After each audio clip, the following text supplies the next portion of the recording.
राधे राधे मित्रों। तो मित्रों, आप लोग राधा किशन के अपकमिंग एपिसोड में देखेंगे कि मित्रों, वीडियो शुरू करने से पहले अगर आप हमारे चैनल पे नए हैं और अगर अभी तक आप लोगों ने हमारे चैनल को सब्सक्राइब नहीं किया है तो चैनल को कर लीजिएगा सब्सक्राइब और बेल आइकन को ऑल पे करके प्रेस कर दीजिएगा, जिससे कि हमारी नई वीडियो का नोटिफिकेशन आपको मिल जाए। तो मित्रों, आप लोग देखेंगे कि महर्षि भृगु श्रीनिवास के कक्ष में आते हैं और कहते हैं श्रीनिवास से, मैंने सुना था कि लालच मनुष्य की मनसा को परिवर्तित कर देता है। आज देख भी लिया। कहाँ एक भोले से युवक बन के आए थे तुम मेरे आश्रम में, और कहाँ यहाँ राजमहल में रहने के लिए तुमने ये सब किया है। और कहते हैं ऋषि भृगु, राजा आकाश को प्रसन्न करने के लिए कर रहे हो ना तुम ये सब। तुमने मुझे विश्वास दिलाया था कि तुम मेरा साथ दोगे, किंतु तुमने। और तभी श्रीनिवास हाथ जोड़ के महर्षि भृगु से कहते हैं, क्षमा कीजिए, आप कुछ और समझ रहे हैं।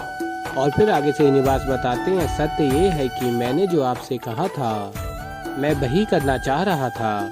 मैं उसी राजकुमार को राजकुमारी पद्मावती के लिए चुनना चाहता था, किंतु अंतिम समय पर वो व्यक्ति मूर्छित होकर गिर गया और ऐसे में मैं उन्हें चुन नहीं सका, क्योंकि वो कसौटी पर खड़े नहीं उतर पाए। यदि इस परिस्थिति में मैं उन्हें चुन लेता तो राजकुमारी पद्मावती के साथ ये छल नहीं होता। मैंने बस वही किया जो मुझे उचित लगा उस समय। और बताते हैं श्रीनिवास, राजकुमारी ने भी मुझ पर विश्वास किया है, निर्णायक का पद मुझे दिया है, मैं उनके साथ विश्वासघात नहीं कर सकता।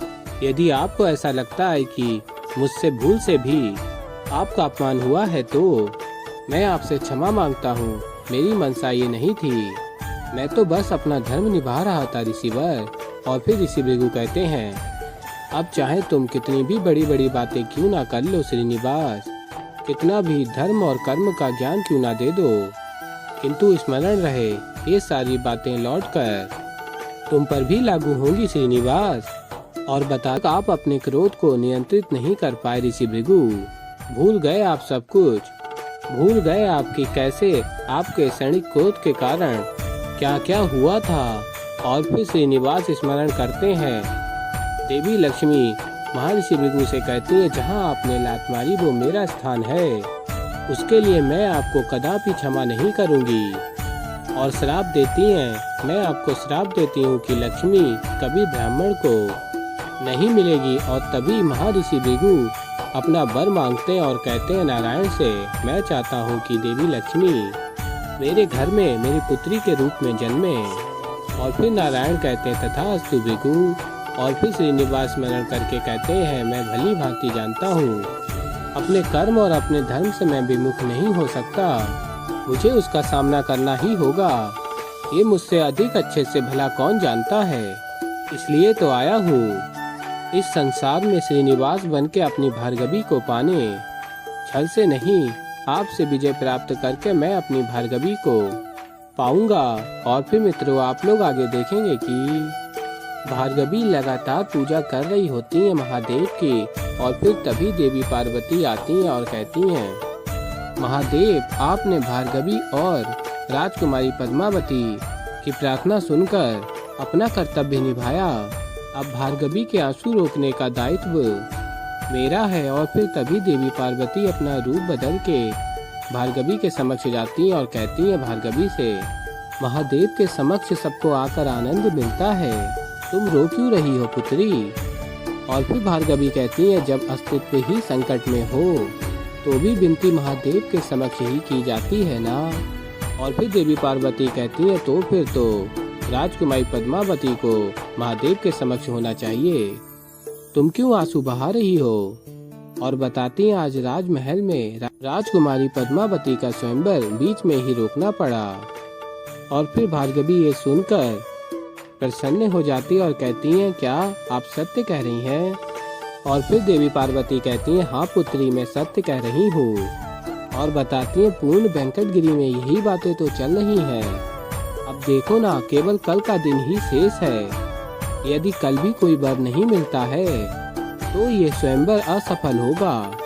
और फिर देवी लक्ष्मी आगे बताती हैं, वैसे महादेव की इच्छा से जो सबके लिए अच्छा है वही होगा। और फिर भार्गवी अत्यंत प्रसन्न होती हैं और कहती हैं, सत्य कहा आपने, महादेव सब ठीक कर देंगे। और फिर भार्गवी मन से कह रही होती हैं, धन्यवाद महादेव मेरी प्रार्थना सुनने के लिए। बस अब कल का दिवस भी संभाल लीजिए जिससे मैं और श्रीनिवास विवाह कर पाए। और फिर भार्गवी जा रही होती है और रुक जाती हैं और देवी पार्वती को देख रही होती हैं। और तभी देवी पार्वती कहती हैं, क्या हुआ पुत्री, ऐसे क्या देख रही हो? और फिर तभी भार्गवी कहती हैं, पता नहीं क्यों किंतु आपसे मिलकर अत्यंत प्रसन्न हूँ। और बताती हैं भार्गवी, इतने समय से मैं महादेव की प्रार्थना कर रही थी और फिर आप आ गई। ऐसा प्रतीत होता है जैसे हमारा कोई संबंध रहा हो, विशेष संबंध। और फिर तभी देवी पार्वती कहती हैं, क्या पता, हो सकता है हमारे मार्ग किसी और जीवन में एक हुए हो। और फिर मित्रों आप लोग आगे देखेंगे कि भार्गवी कहती हैं, देवी पार्वती से इस सूचना के लिए धन्यवाद। वैसे उचित कहा आपने, महादेव सबका भला करते हैं, आज्ञा दीजिए। और फिर मित्रों आप लोग आगे देखेंगे कि देवी पार्वती कहती हैं, महादेव आपने तो भार्गवी की इच्छा पूर्ण कर दी। अब आपको श्रीनिवास को मनाना है जो आपसे अत्यधिक रुष्ट हैं। और फिर आगे आप लोग देखेंगे श्रीनिवास नटराज मंदिर में सभी के साथ होते हैं और कहते हैं, आराध्य क्यों आज आपने पद्मावती का स्वयंवर सफल नहीं होने दिया? आपको मेरे प्रश्न का उत्तर देना होगा।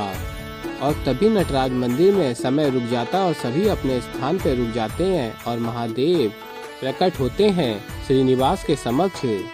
और महादेव अत्यंत प्रसन्न होते हैं और कहते हैं, मैं धन्य हो गया जो प्रत्यक्ष रूप में अपने आराध्य के इस रूप के दर्शन करने को मिले। और फिर दुखी हो जाते हैं और कहते हैं, किंतु दुख इस बात का है कि हमारी इस प्रथम भेंट का कारण आपका मेरे प्रति क्रोध है। और फिर श्रीनिवास कहते हैं, क्रोध नहीं आराध्य है, कष्ट। और कहते हैं, कैसी विचित्र बात है, जब मैं पहली बार वेंकटगिरी आया था तब आपके ही समक्ष मैंने नृत्य किया था और इतना प्रसन्न था मैं कि मेरे आराध्य स्वयं मेरी इस प्रेम कहानी के साक्षी बनेंगे। पर जब आज मुझे आपकी सहायता की आवश्यकता थी तो सहायक बनने के स्थान पर आप बाधा क्यों बन गए आराध्य?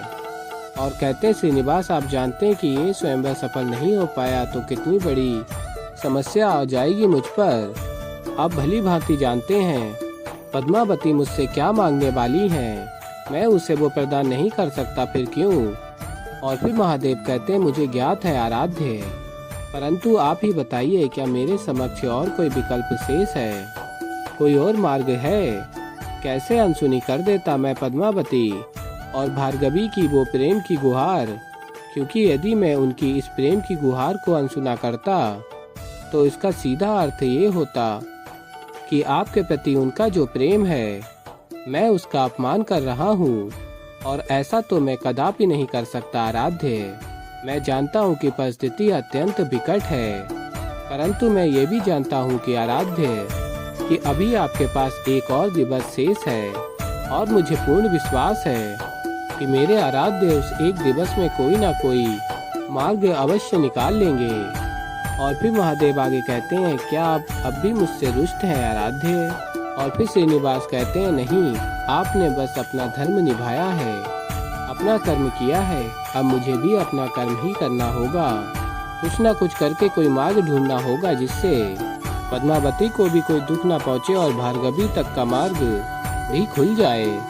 और कहते हैं, श्रीनिवास दर्शन देने के लिए आपका बहुत बहुत धन्यवाद आराध्य।